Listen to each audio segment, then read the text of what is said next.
राधे राधे। आप सभी का हमारे चैनल श्री कृष्ण राधा कुंज में एक बार फिर से स्वागत है। आज की कहानी मुझे किसी ने भेजी है, अच्छी लगी तो सोचा आप सबको भी बताऊं। अब कहानी में प्रवेश करते हैं। वासु भाई और वीणा बहन गुजरात के एक शहर में रहते हैं। आज दोनों यात्रा की तैयारी में हैं।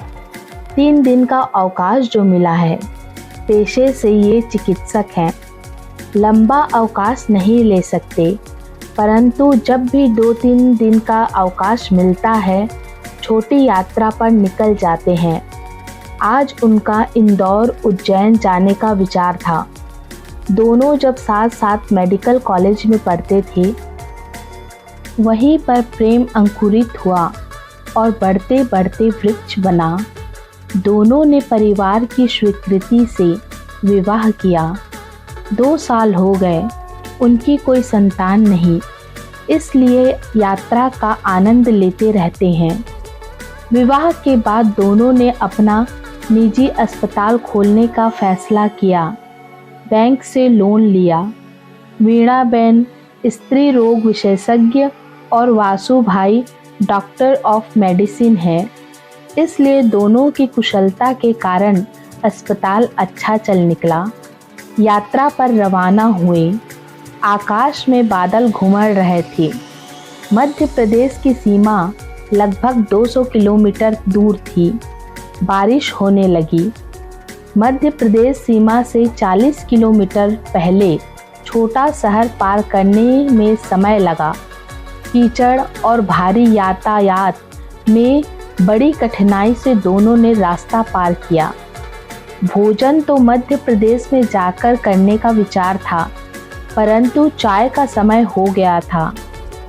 उस छोटे शहर में 4 से 5 किलोमीटर आगे निकले। सड़क के किनारे एक छोटा सा मकान दिखाई दिया, जिसके आगे वेफर्स के पैकेट लटक रहे थे। उन्होंने विचार किया कि यह कोई होटल है। वासु भाई ने वहां पर गाड़ी रोकी। दुकान पर गए, कोई नहीं था। आवाज लगाई। अंदर से एक महिला निकल कर आई। उसने पूछा, क्या चाहिए भाई? वासु भाई ने 2 पैकेट वेफर्स के लिए और कहा, बहन 2 कप चाय बना देना, थोड़ी जल्दी बना देना, हमको दूर जाना है। पैकेट लेकर गाड़ी में गए। दोनों ने पैकेट के वेफर्स का नाश्ता किया। चाय अभी तक नहीं आई थी। दोनों कार से निकलकर दुकान में रखी हुई कुर्सियों पर बैठे। वासु भाई ने फिर आवाज लगाई। थोड़ी देर में वह महिला अंदर से आई और बोली, भाई बाड़े में तुलसी लेने गई थी, तुलसी के पत्ते लेने में देर हो गई, अब चाय बन रही है। थोड़ी देर बाद एक प्लेट में 2 मैले से कप लेकर वह गर्मा गर्म चाय लाई। मैले कप देखकर वासु भाई एकदम से अपसेट हो गए और कुछ बोलना चाहते ही थे, परंतु वीणा बहन ने हाथ पकड़कर उन्हें रोका। चाय के 1 कप उठाए। उनमें से अदरक और तुलसी की सुगंध निकल रही थी। दोनों ने चाय का एक एक घूंट लिया। ऐसी स्वादिष्ट और सुगंधित चाय जीवन में पहली बार उन्होंने पी। उनके मन की हिचकिचाहट दूर हो गई। उन्होंने महिला को चाय पीने के बाद पूछा, कितने पैसे हुए? महिला ने कहा, 20 रुपए। वासु भाई ने 100 का नोट दिया।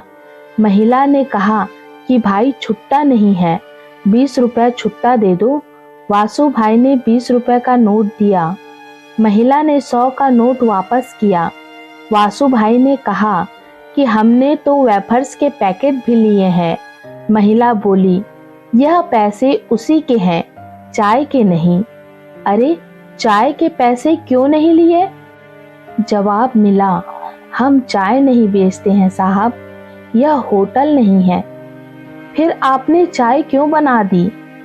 अतिथि आए, आपने चाय मांगी, हमारे पास दूध भी नहीं था, यह बच्चे के लिए दूध रखा था, परंतु आपको मना कैसे करते, इसलिए इसके दूध की चाय बना दी। अब बच्चे को क्या पिलाओगी?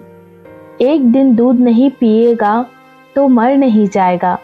इसके पापा बीमार हैं, वह शहर जाकर दूध ले आते, पर उनको कल से बुखार है।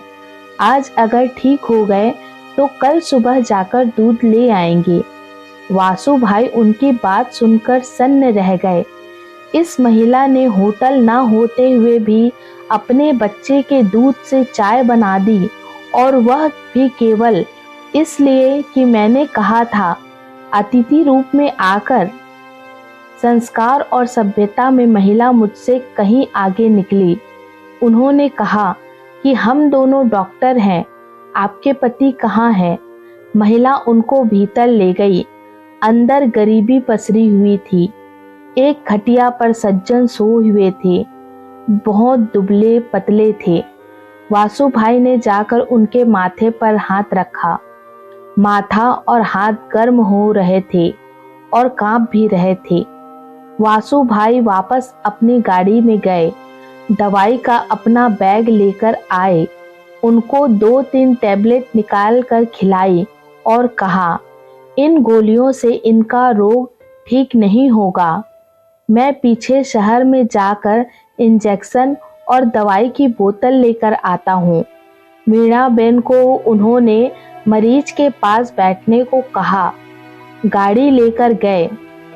आधे घंटे में शहर से बोतल, इंजेक्शन लेकर आए और साथ में दूध की थैलियां भी लेकर आए। मरीज को इंजेक्शन लगाया, बोतल चढ़ाई। जब तक बोतल लगी दोनों वहीं बैठे रहे। एक बार और तुलसी अदरक की चाय बनी। दोनों ने चाय पी और उसकी तारीफ भी की। जब मरीज 2 घंटे में थोड़ा ठीक हुआ तब वह दोनों वहां से आगे बढ़े। 3 दिन इंदौर उज्जैन में रहकर जब लौटे तो उनके बच्चे के लिए बहुत सारे खिलौने और दूध की थैलियां लेकर आए। वापस उस दुकान के सामने रुके, महिला को आवाज लगाई तो दोनों बाहर निकले और उनको देखकर बहुत खुश हुए। उन्होंने कहा कि आपकी दवाई से दूसरे दिन ही बिल्कुल ठीक हो गए। वासु भाई ने बच्चे को खिलौने दिए, दूध के पैकेट भी दिए। फिर से चाय बनी, बातचीत हुई, अपनापन स्थापित हुआ। वासु भाई ने अपना एड्रेस कार्ड देकर कहा, जब कभी उधर आना हो तो मिलना जरूर। और दोनों वहां से अपने शहर की ओर लौट गए। शहर पहुंचकर वासु भाई ने उस महिला की बात याद रखी, फिर एक फैसला लिया। अपने अस्पताल में रिसेप्शन पर बैठे हुए व्यक्ति से कहा कि अब आगे से जो भी मरीज आए केवल उनका नाम लिखना, फीस नहीं लेना, फीस मैं खुद लूँगा। और जब मरीज आते तो अगर वह गरीब मरीज होते तो उन्होंने उनसे फीस लेना बंद कर दिया। केवल संपन्न मरीज देखते तो ही उनसे फीस लेते। धीरे धीरे शहर में उनकी प्रसिद्धि फैल गई। दूसरे डॉक्टरों ने सुना तो उन्हें लगा कि इससे तो हमारी प्रैक्टिस भी कम हो जाएगी और लोग हमारी निंदा करेंगे। उन्होंने एसोसिएशन के अध्यक्ष से कहा। एसोसिएशन के अध्यक्ष डॉक्टर वासु भाई से मिलने आए और उन्होंने कहा कि आप ऐसा क्यों कर रहे हैं। तब वासु भाई ने जो जवाब दिया उसको सुनकर उनका मन भी पुलकित हो गया। वासु भाई ने कहा कि मैं मेरे जीवन में हर परीक्षा में मेरिट में पहली पोजीशन पर आता रहा हूँ। MBBS में भी, MD में भी गोल्ड मेडलिस्ट बना, परंतु सभ्यता, संस्कार और अतिथि सेवा में वह गांव की महिला जो बहुत गरीब है वह मुझसे आगे निकल गई, तो मैं अब पीछे कैसे रहूं। इसलिए मैं अतिथि सेवा और मानव सेवा में भी गोल्ड मेडलिस्ट बनूंगा। इसलिए मैंने यह सेवा प्रारंभ की है और मैं ये कहता हूँ कि हमारा व्यवसाय मानव सेवा का ही है। सारे चिकित्सकों से भी मेरी अपील है कि वह सेवा भावना से काम करें, गरीबों को निःशुल्क सेवा देकर उपचार करें। यह व्यवसाय धन कमाने का नहीं है। परमात्मा ने हमें मानव सेवा का अवसर प्रदान किया है। एसोसिएशन के अध्यक्ष ने वासु भाई को प्रणाम किया और धन्यवाद देकर उन्होंने कहा कि मैं भी आगे से ऐसी ही भावना रखकर चिकित्सा सेवा करूंगा। तो कैसी लगी ये कहानी आप सबको? काश हर चिकित्सक के मन में वासु भाई जैसी भावना आ जाए तो शायद कोई गरीब पैसों के अभाव में भी अच्छे से अच्छा इलाज करवा सकेगा।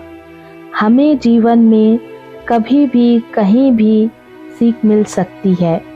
हम चाहें तो किसी छोटे से चींटी से भी सीख ले सकते हैं। जैसे कहा जाता है, नन्ही सी चींटी जब दाना लेकर चलती है, चढ़ती दीवारों पर 100 बार फिसलती है, आखिर उसकी मेहनत बेकार नहीं होती। कोशिश करने वालों की कभी हार नहीं होती। आप सभी हमारे चैनल श्री कृष्ण राधा कुंज को सब्सक्राइब, लाइक और शेयर जरूर करें। आप सभी को मेरा राधे राधे।